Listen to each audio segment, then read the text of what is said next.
Convido, então, para a próxima palestra o professor Antônio Alexandre Araújo, da Universidade de Évora, em Portugal. É um prazer tê-lo aqui, nesse evento. O professor Alexandre Araújo é professor associado do Departamento de Geociências da Escola de Ciências e Tecnologia da Universidade de Évora. É membro do Centro de Geofísica de Évora e é coordenador de um projeto de cooperação no tema de recuperação ambiental com o CETEC, aqui de Minas Gerais, envolvendo também a Universidade de Lisboa e a Universidade de Évora. A sua área principal de interesse é geologia estrutural e tectônica. Muito obrigado. Em primeiro lugar, eu queria começar por agradecer o amável convite que me fizeram. Portanto, queria agradecer à organização, mas especialmente dirigir o meu agradecimento ao professor Issamo e ao professor Paulo Tarso, que foram eles que estabeleceram os contactos comigo. Em segundo lugar, quero dizer que o seguinte, portanto, queria pedir a ajuda da professora Virgínia no seguinte: eu sou português, tenho esse sotaque que por vezes é um bocadinho difícil e tenho o defeito também de falar um bocadinho depressa. Portanto, se eu me começar a precipitar a falar, gostaria que ela me fizesse um sinal para falar mais baixinho, ok? Mais devagarinho, ok. Já agora, aproveito também para lhe pedir o favor de, quando estiver mais ou menos a meio, me fazer um sinal, portanto, que é para eu ter uma noção do tempo. Está bom? Muito obrigado. Bom, então, o tema que eu vou aqui apresentar é um pouco fora daquilo que tem sido apresentado até agora. Vou falar de neotectónica e sismotectónica, aplicações no âmbito de uma política de desenvolvimento. Eu tive dúvidas em paralelo sustentável ou não. Ontem já se falou aqui do significado da palavra sustentável. Se calhar o título teria ficado melhor sem o sustentável. De qualquer forma, depois de eu ter lido os primeiros documentos sobre o âmbito deste workshop, achei na altura que devia pôr a palavra. Enfim, quando chegar ao fim da palestra, logo veremos se faz sentido ou não. Portanto, quero também dizer o seguinte: portanto, a apresentação que eu vou aqui passar, eu sou de formação de base, sou geólogo, sou especialista em geologia estrutural e tenho desenvolvido algum trabalho na área da neotectónica. As apresentações que eu vou passar, portanto, os slides que vão aqui ver, foram preparados com a colaboração de um colega meu, físico de formação de base, portanto, o professor Morado Bezwood. Portanto, isto, no fundo, é uma apresentação conjunta dos dois.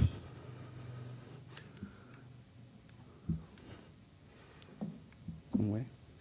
É neste? É neste. Obrigado. Muito rapidamente, portanto, somos os dois membros do Centro de Geofísica de Évora. O Centro de Geofísica de Évora tem, neste momento, cerca de 65 investigadores integrados, 50 deles são doutorados, e contamos ainda com mais 15 colaboradores institucionais externos. Colaboradores informais temos muito mais. Estamos organizados em vários grupos de investigação, portanto, há um grupo forte, que é o grupo da Física da Atmosfera e do Clima. Temos um grupo mais pequeno, mais ligado aos físicos mais teóricos de fenómenos de transferência na geosfera. E temos ainda, portanto, os dois grupos que, no fundo, contribuíram para esta apresentação: Geofísica Interna e Sismologia, e o grupo de Dinâmica de Processos Geológicos, onde eu me integro. Bom, começando assim rapidamente aqui por umas definições, eu não vos quero maçar muito com definições, mas por sismotectónica entende-se o estudo das relações entre os sismos, a tectónica ativa e as falhas existentes numa determinada região. A sismotectónica pretende identificar as falhas que são responsáveis pela atividade sísmica numa determinada área, analisando as combinações entre a tectónica regional, os sismos recentes registados por instrumentos, e aqui isto é a grande ferramenta da sismotectónica, é de facto os sismos registados por instrumentos, e depois também de tentar associar isso à sismicidade histórica e às evidências geomorfológicas apresentadas pelas falhas. Estas informações podem ser usadas para se quantificar o risco sísmico de uma determinada região. O conceito de neotectónica é um pouco mais vago, mais vasto, diria eu, e de definição mais vaga. Há várias definições para a neotectónica, portanto, ela no fundo é uma subdisciplina da tectónica, que corresponde ao estudo dos movimentos e às deformações recentes na crosta terrestre e, enfim, essas deformações relacionadas com os processos geológicos e geomorfológicos ativos no período geológico recente. O correspondente intervalo de tempo é designado por período neotectónico.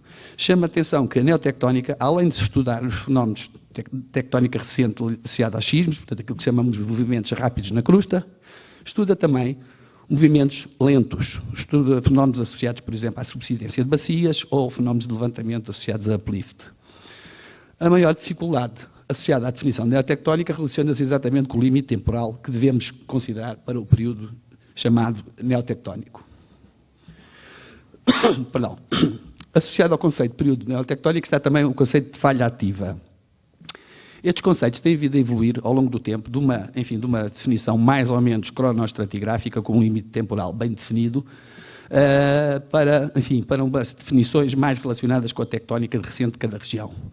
Para mim, uma das definições que parece mais lógica para o período neotectónico é que considera, aquela que está ali sublinhada, consideram-se neotectónicos os movimentos ocorridos após a última reorganização significativa da tectónica regional. O que é que isto pretende dizer?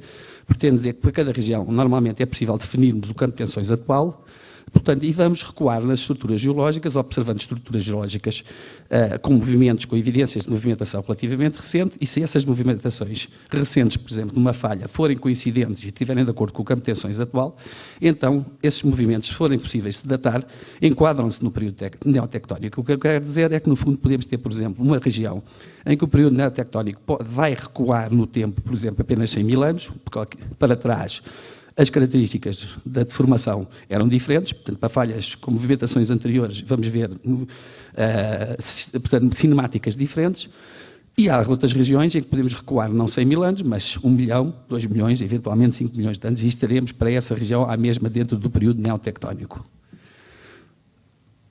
Portanto, no fundo, o que eu quero dizer é que esse limite temporal pode variar muito de região para região, e o que torna às vezes este conceito um pouco complicado.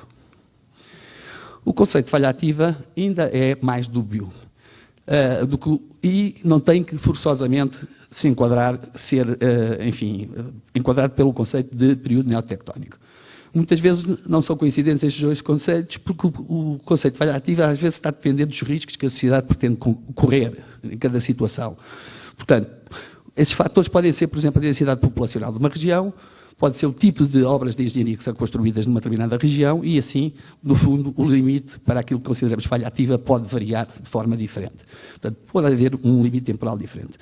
Eu diria que a definição mais conservadora de falha ativa é aquela exatamente ali embaixo, portanto, seria a falha que apresenta evidências de atividade na dependência do regime tectónico atual.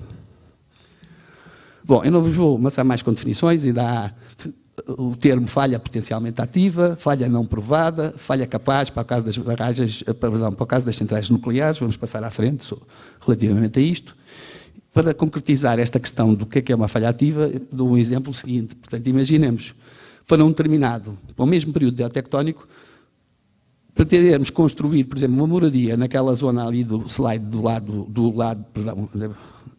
aquela ali assim, naquela zona, ao fundo, aquele relevo é uma falha ativa, portanto, há ali um desnivelamento da superfície topográfica associado a uma falha, portanto, mas construir uma moradia naquele sítio, enfim, os riscos associados a essa construção são uns. Se estivermos perante uma situação em que uma falha daquele tipo esteja numa zona de um centro urbano, os riscos já serão outros, completamente diferentes. Portanto, e aqui isto pode fazer variar aquilo que a sociedade entende em cada caso como falha ativa. Bom, outros exemplos. O conceito de falha ativa deve ser mais restritivo quando estamos a pensar na construção de uma grande ponte, quando estamos a pensar na construção de uma barragem e ainda mais quando estamos a pensar construir uma central nuclear. Portanto, o conceito de falha ativa vai ser cada vez mais restritivo em cada uma destas situações. Bom, passando à questão de como é que se trabalha no fundo em neotectónica e que métodos usamos. Uma das coisas que, no fundo, acaba por ser transversal tanto à neotectónica como à sismotectónica é o estudo da sismicidade histórica. Toda a gente sabe que em 1 de novembro de 1755, Lisboa foi parcialmente destruída por um grande sismo, que é considerado um dos 10 maiores sismos históricos existentes.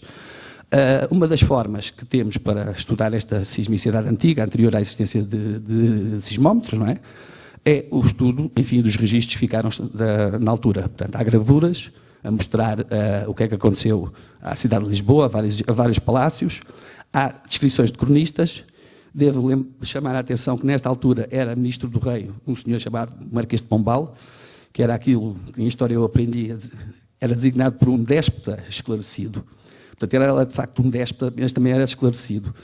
Mandou fazer uma recolha de informações em todas as paróquias de Portugal. Portanto, os padres foram consultados sobre os estragos existentes em cada uma das povoações. Isso levou à construção de um mapa de exorcistas de grande qualidade, Logo a seguir ao sismo de 1755. Esse mapa de exorcistas continua a ser uma ferramenta de estudo atual e... Muito obrigado. Estava eu a dizer que esse mapa de exorcistas continua a ser uma ferramenta usada atualmente. Todos nós sabemos que o sismo de 1755 teve o epicentro no mar, a sudoeste do território português. Conhecem-se agora por campanhas oceanográficas várias estruturas geológicas nessa zona. O que está ainda em causa, e não está completamente esclarecido, é qual foi a estrutura exata que se movimentou na altura do sismo. Bom, outra prova de que o sismo foi no mar é que houve um maremoto imediatamente a seguir que atingiu também Lisboa. Bom, outras ferramentas, além da sismicidade histórica, e no caso, por exemplo, de uma região como Minas Gerais, uma abordagem, um tema destes, esta seria certamente a primeira ferramenta a usar. Portanto, trata-se da detecção remota. Está bem. Ok. Vou tentar. Portanto, estava eu a dizer que, para uma área, por exemplo, como o Estado de Minas Gerais, esta seria a primeira ferramenta para uma abordagem deste tipo, que é o estudo, no fundo, da fotointerpretação e das fotografias de satélite, identificar alinhamentos, e está aqui um exemplo, enfim, de um alinhamento visto numa imagem do Google, que tem a ver com uma falha ativa aqui nesta zona de Portugal. Outro tipo de metodologia usada, portanto, são as análises geomorfológicas, que também recorrem a fotografias de satélite. Aqui assim vemos lineamentos noroeste-sudeste no território português. A análise de cartas topográficas, vemos que aqui ao longo desta ribeira há uma diferença clara entre o relevo mais alto deste lado e mais baixo daquele. Enfim, análise de campo de superfícies deslocadas por falhas. Bom, há os métodos normais da geologia, de cartografia geológica de base, métodos da geologia estrutural, aqui não vale a pena debruçar muito. Chama a atenção que para o geólogo o método por excelência para definir uma falha ativa é este que aqui estamos a ver, é haver ruptura, rejeito, deslocamento de superfícies claramente recentes, portanto esta aqui é tão recente que é o solo, isto é no Japão, foi rejeitado, obviamente aquilo é uma falha ativa. Aqui nesta imagem temos aqui uma falha a cortar depósitos que são um terraço de um rio do sul de Portugal, portanto não vale a pena estar aqui a detalhar muito. Portanto, um terraço está a cota cerca de 10 metros acima do nível de cheio, um terraço que é de idade holocénica, portanto aquilo também é uma falha ativa. Depois destes métodos todos terem sido usados, se persistirem dúvidas, passamos então àquilo que é a abertura de zanjas nos sítios em que se suspeita da existência de uma falha. Portanto, há aqui umas imagens a ilustrar essa situação. Depois de localizarmos as falhas, enfim, normalmente colhem-se amostras dos sedimentos que são cortados para falha, medem-se as deslocações, tentam-se, na medida do possível, datar, quando são sedimentos muito recentes, normalmente têm matéria orgânica, portanto pode-se usar, por exemplo, o método de carbono 14, e com estes elementos pode-se calcular taxas de atividade das falhas, que são um fator muito importante. Se for possível calcularmos as taxas de atividade, podemos, enfim, fazer previsões para movimentos futuros. Queria chamar a atenção também do seguinte, enquanto o ciclo tectónico constrói relevos, o ciclo hidrológico leva à destruição de relevos. Isso levanta-nos alguns problemas. Numa zona como esta, zona completamente planal e com uma seara plantada, se tivermos falhas com taxas de atividade, digamos, por exemplo, em que possam provocar rejeitos superficiais, deslocamentos dos solos, da ordem dos 10 centímetros, por exemplo, de 300 em 300 anos, o que acontece é que no inverno seguinte, uma boa enxurrada apaga completamente esse vestígio. Portanto, podemos estar em zonas de taxas de atividade baixas e não haver evidências geológicas das falhas ativas que a afetam. Ao contrário, se tivermos, por exemplo, na falha de Santo André, e se o regime tectónico atual mantiver-se durante mais uns quantos milhões de anos, depois a falha de Santo André vai continuar a ter a expressão que tem, porque a erosão tenderá a destruir aqueles relevos que ali vemos, mas ela há de movimentar-se novamente e há de reconstruir esses relevos enquanto o regime tectónico se mantiver. Uma outra questão é que as falhas, sabemos todos que há falhas com movimentação predominantemente vertical, há outras com movimentação predominantemente horizontal. No caso de falhas do tipo desligamento, portanto com movimento horizontal, o que acontece, portanto temos aqui a orientação de falhas, e o que acontece é que normalmente não há escarpas nítidas, pode haver vales de fratura, mas geralmente há isto, há as linhas de água a defletirem na zona da falha. Portanto, isso é uma prova de que aquela falha é posterior à instalação daquela rede de drenagem, portanto é uma falha com movimentação recente. Quando a movimentação é predominantemente do tipo vertical, então vamos ter, componente vertical importante, vamos ter escarpas de falha bem nítidas. Este é outro exemplo de Portugal. Aqui a cidade de Chaves, construída numa zona plana baixa, e aquela superfície que lá está em cima, no fundo, é a mesma que aqui está em baixo, mas deslocada pela falha.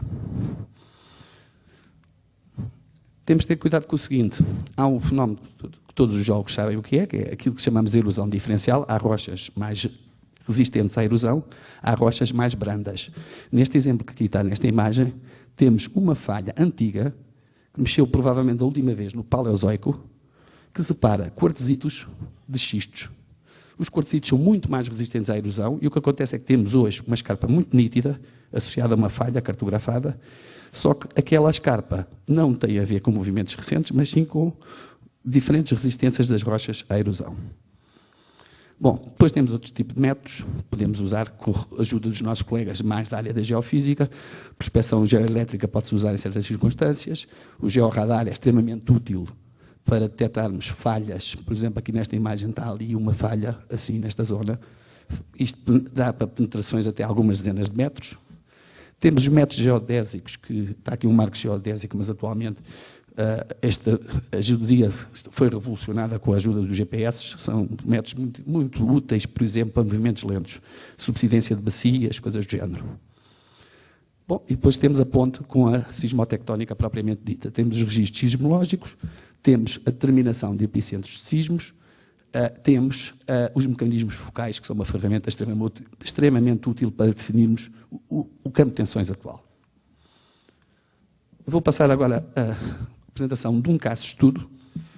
Está aqui assim, isto é uma imagem atual, isto é uma imagem do Google, ali temos construído o perdão de uma barragem portuguesa, é a barragem de Alqueva. Devo dizer que é o maior lago artificial da Europa, mas é muito pequenino comparado com algumas albufeiras aqui de barragem, portanto com lagos aqui brasileiros. Ele tem cerca de 250 km², portanto acho que há, no Brasil, há barragens 10 vezes maiores. De qualquer forma é a maior da Europa. O que é que se passa aqui? Temos, isto é, as rochas aqui desta zona são rochas paleozoicas, estão deformadas, temos aqui a azul, pretende representar a orientação das dobras e das falhas e da xistosidade varisca, portanto paleozoica, e tenho aqui a vermelho uns lineamentos marcados. Reparem que este passa exatamente no sítio da barragem. Bom, isto foi detectado, não foi com a imagem do Google, foi detectado com imagens mais antigas, já que há uns anos atrás, portanto houve um trabalho relacionado com isto, é de 95, 96, suspeitou-se da existência de uma falha ativa no sítio que estava projetado para a barragem estava a começar a ser construída nessa altura, isto levantou uma polémica grande, e começaram-se a fazer trabalhos de campo. A primeira coisa foi analisar de novo as cartas geológicas existentes, portanto há aqui uma falha que era perfeitamente conhecida anteriormente e que sabe-se que é ativa. Aquela há de ser a falha que vai cruzar o sítio da barragem, a barragem vai ser construída neste sítio, mas não era conhecida na altura, não estava cartografada. Portanto, fizeram-se estudos com base em cartas geológicas, cartas topográficas, estudos geomorfológicos para determinar o deslocamento de superfícies existentes na zona. Cá está a falha de baixo, portanto esta aqui, a Vidigueira Moura, é esta neste mapa, e ali a falha que chamamos de Alqueva, no sítio em que ia ser construída a barragem. Bom, estamos a ver agora com a imagem do Google rodada, um vale aqui sim de fratura da falha de Alqueva, aqui mais umas prováveis falhas, esta é da Vidigueira Moura, a tal que sabemos perfeitamente que é ativa. O Google é uma ferramenta extremamente útil atualmente para isto, mas não faz milagres, é preciso ir para o campo. E está aqui uma imagem, tudo isto que aqui está é caixa de falha, isto foi fotografado no sítio em que estava a obra a começar, portanto foi uma zona que foi rapada do encosto da barragem, não se nota muito bem, mas está aqui um martelinho, aqui assim, nota-se mal na imagem, para mostrar-vos a escala é aqui assim. Portanto ali tem mais 3 metros de espessura de caixa de material esmagado, portanto argila de falha e brecha de falha. Fez-se a cartografia da zona, portanto cá está agora, refez-se a cartografia, a falha da Vidigueira Moura e a falha de Alqueva. Isto é uma imagem tirada de norte para sul, lá ao fundo, vemos o relevo associado à tal falha de Alqueva. Enfim, demonstrou-se que A cinemática, as estrias, nos planos de falha, naquela falha de Alquiva, mostravam uma geometria e uma cinemática diferente do que era conhecido para as tensões, para os campos de tensões antigos, paleozoicos, portanto era uma falha que tinha movimentação mais recente. Aqui um esboço, no fundo, esta zona...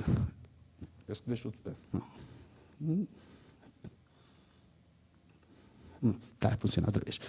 Portanto, tem aqui 1, 2, 3 alinhamentos, falha de Alqueva, esta provável falha aqui assim, e falha da Vidigueira Moura.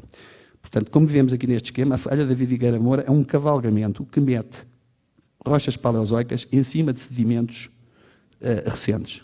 Portanto, esta ninguém tem dúvidas que é ativa e tem mesmo sismicidade instrumental associada. A falha de Alqueva, é uma falha com um componente normal. Ora bem, para o mesmo campo de tensões atual, era muito estranho termos falhas com a mesma direção, uma ser inversa e outra ser normal. O modelo que foi apresentado na altura é este que está aqui assim. No fundo, temos um bloco levantado, em que há descompressão associada ao levantamento, portanto, por movimentos na falha da Vidigueira Moura, e a falha da Alquiva é uma falha secundária na dependência da Vidigueira Moura. Só para terem uma ideia, com os dados que recolhemos no campo, conseguimos fazer o seguinte. Determinamos o comprimento da ruptura superficial máxima, portanto, a área toda cartografada com deslocação da superfície topográfica, 7,5 km. Depois sabemos que a superfície topográfica é muito aplanada da zona e que a última aplanação daquela região, portanto, a meseta ibérica, ocorreu há cerca de 2 milhões de anos. Portanto, foi o último momento em que houve aplanação. A partir daí, tem vindo a haver o entalhe da rede de drenagem. Portanto, sabemos quanto é que era o deslocamento vertical, sabemos qual era a inclinação das estrias, portanto, ali temos um deslocamento vertical da ordem de 50 metros, para a falha da Alqueva, mas sabemos que as estrias são oblíquas. Bom, fizemos umas continhas e demonstramos que para 2 milhões de anos, aquele deslocamento significa uma taxa de atividade muito baixa, da ordem dos 0,025 milímetros de ano. Okay? Existem fórmulas empíricas, há várias fórmulas publicadas em vários trabalhos, a partir de dados de falhas muito ativas, em zonas em que se conhece bem a sua atividade, que permitem relacionar, enfim, vários parâmetros associados às características de cada falha. O que é que a gente conclui daquela falha? Bom, que a falha pode, no máximo, dar origem a um sismo de magnitude à volta dos 6.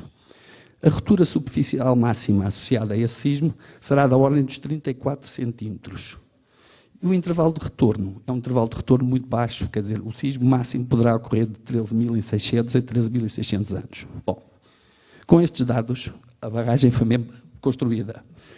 Nunca teve, não houve até agora, problemas com movimentações tectónicas associadas à falha. De qualquer forma, o que aconteceu foi que a caixa de falha, para o interior do maciço, chegou a ter espessuras da ordem dos 12 metros de material esmagado, solto. Isso levou a que tivessem que abrir maciço para mais de 50 metros para o interior, meter betão e ferro para resolver o problema geotécnico.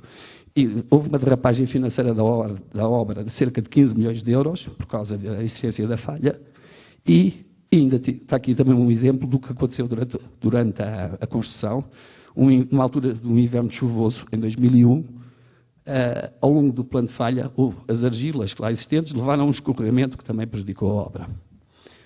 Esperemos que tudo fique por aqui. Bom, eu não vou agora detalhar muito, isto agora é um exemplo com...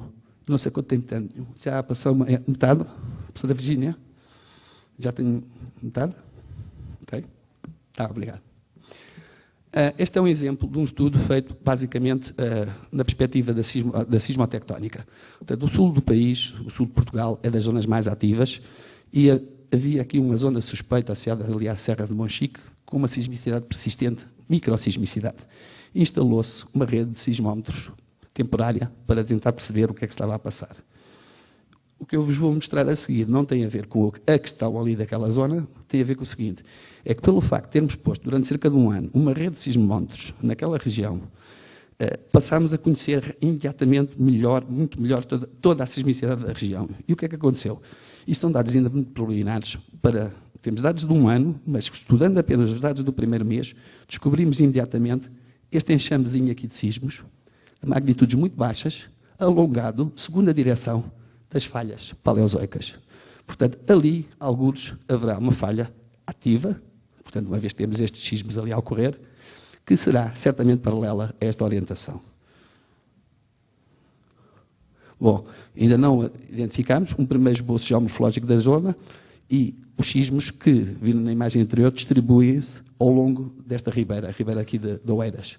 Portanto, há que fazer agora trabalhos de campo mais detalhados para perceber melhor o que é que se passa. Este é outro exemplo, acho que não vou demorar muito, portanto, temos aqui um modelo digital do terreno, temos lineamentos aqui marcados, temos aqui um enxamezinho de sismos, mais uns aqui espalhados. Foram feitos trabalhos de campo, aqui vemos granitos a cortarem sedimentos recentes, portanto, aqui isto é uma falha. Aqui temos imagens do georradar, em que vemos aqui falhas, nesta zona. Portanto, este é o aparelho georradar, que é extremamente útil quando não há afloramentos. Bom, fomos a trabalhos anteriores e temos mecanismos focais para 2 sismos aqui na zona. Este, basicamente, é o modelo que a gente defende agora para aquela região, que é, no fundo, o regime tectónico atual aqui nesta zona, da direção de compressão noroeste-sudeste. Temos desligamentos direitos a funcionarem ao longo destas falhas, com esta orientação, e esta zona aqui, que é aquela ali de consideração de sismos, no fundo está a funcionar como uma zona de bloqueio à movimentação daquelas falhas. Portanto, está a dar uma coisa que chamamos um push-up, e que leva à consideração da microsismicidade naquela zona.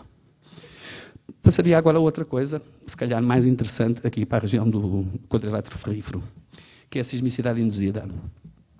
A sismicidade induzida, portanto, no fundo, descreve os tremores de terra, por uma razão ou outra, resultam ou se relacionam com a atividade humana. Com licença.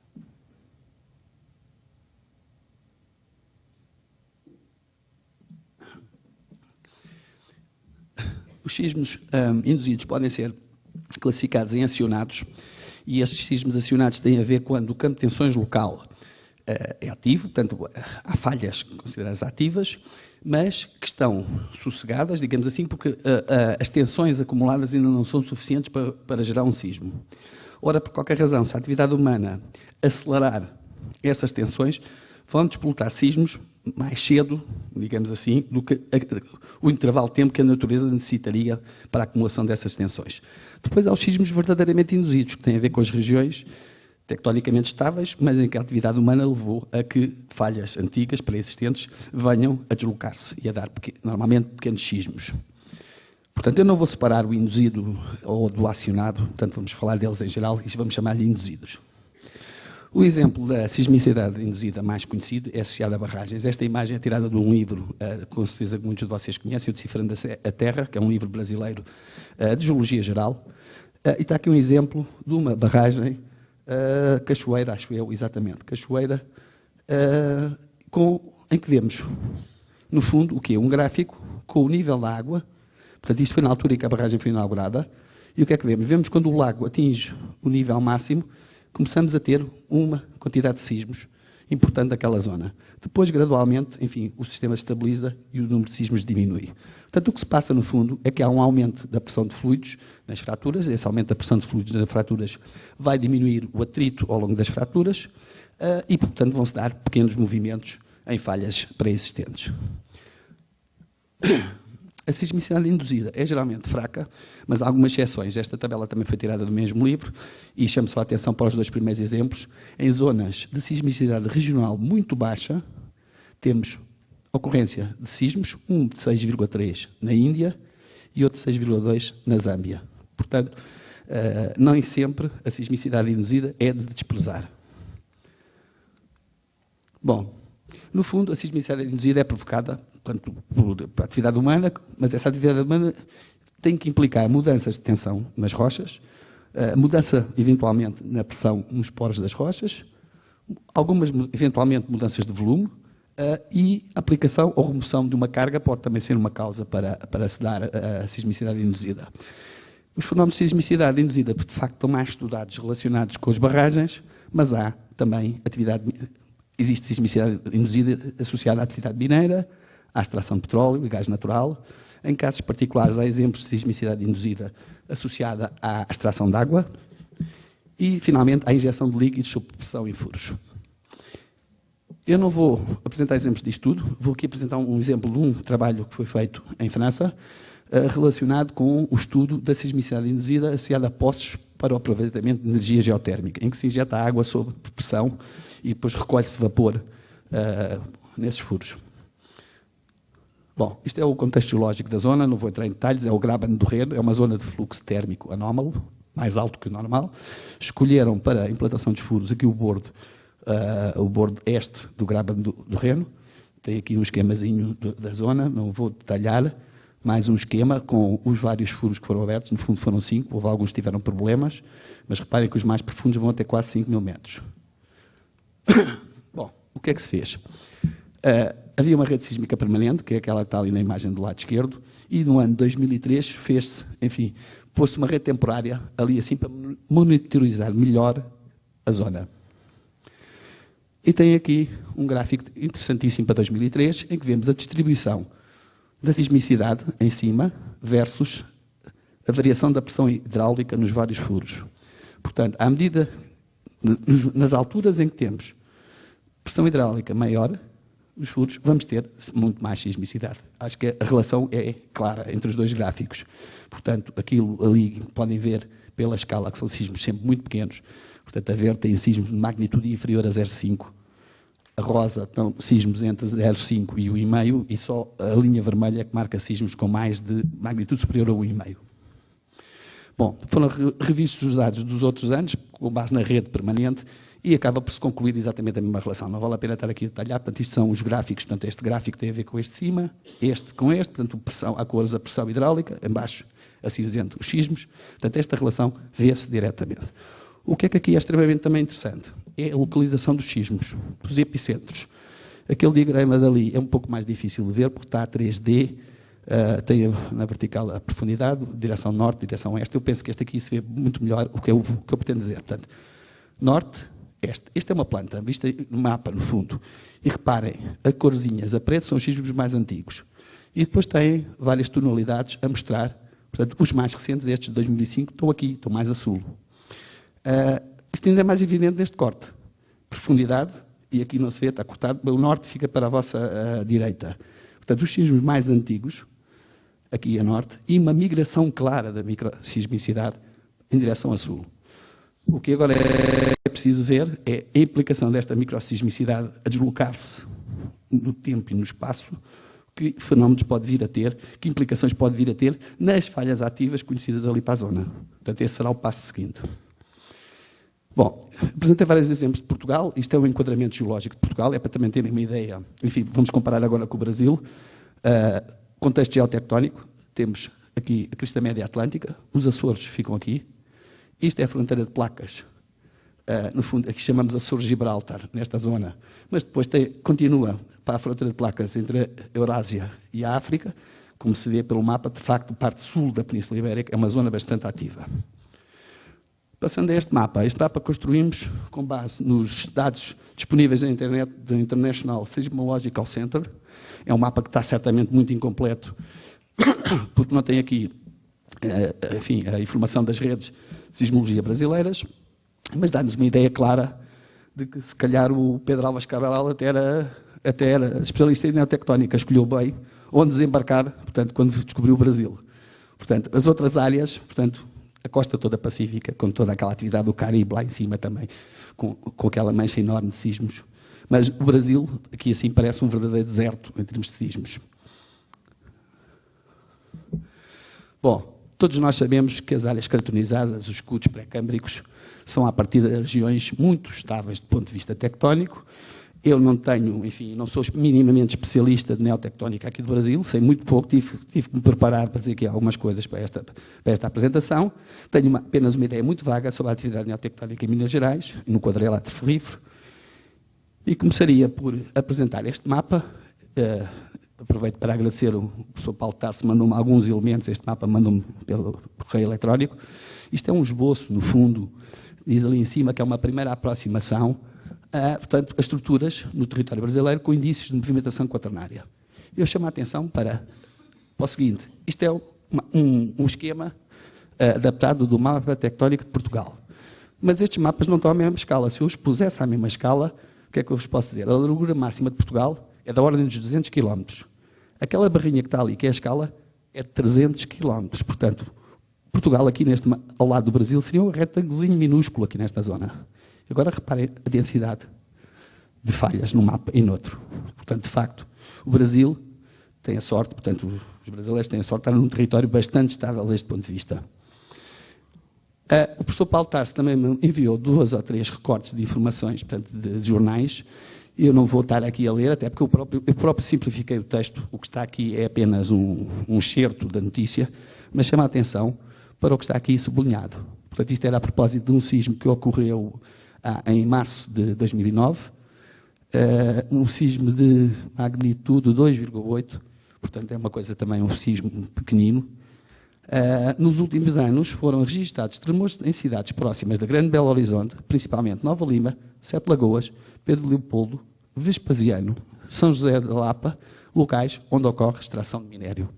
Portanto, eu aqui não estou a fazer ciência, estou apenas a citar um jornalista. Isto pode eventualmente ser especulação, mas pela notícia parece haver uma relação entre a sismicidade fraca desta zona e a atividade mineira.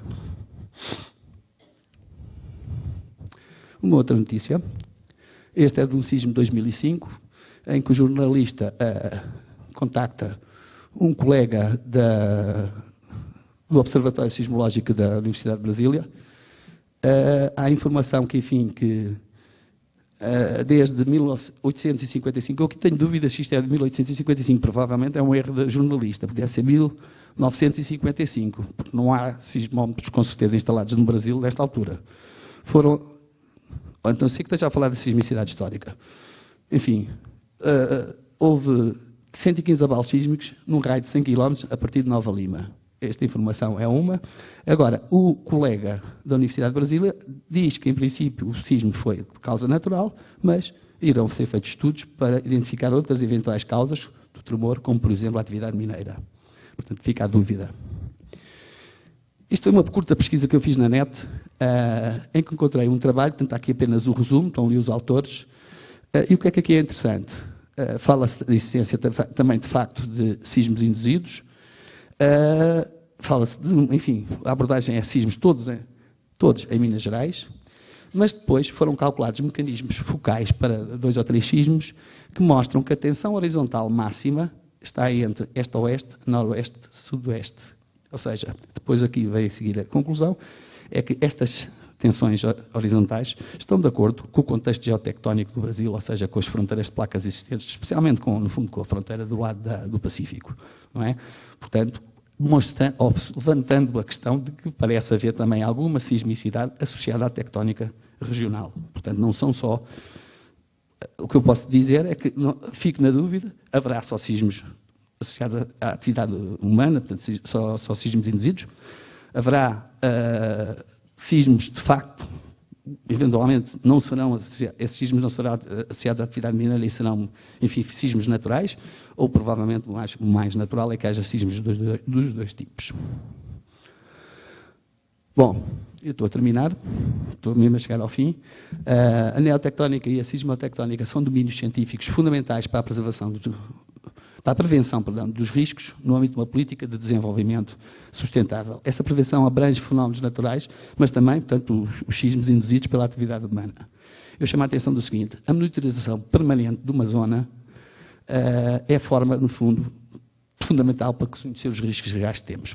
Portanto, o conhecimento da atividade sísmica numa determinada região permitirá prever eventuais catástrofes. Isto, o que eu quero dizer, no fundo, é isto: é que se eu tiver qualquer problema e se for ao médico, a primeira coisa que o médico me faz é mandar fazer análise, é mandar fazer eletrocardiogramas, é mandar fazer, no fundo, saber o meu estado atual para depois me poder tratar. O que eu quero dizer, no fundo, queria passar essa mensagem, é que se algum dia se começarem a preocupar com eventuais riscos associados à atividade sísmica, a primeira coisa que há a fazer é já, na minha opinião, é já começar a tentar monitorizar o melhor possível a zona, porque só assim é que a gente poderá perceber, quando acontecer um sismo maior, qual foi a sua causa, se foi por sismicidade induzida ou se foi um sismo natural.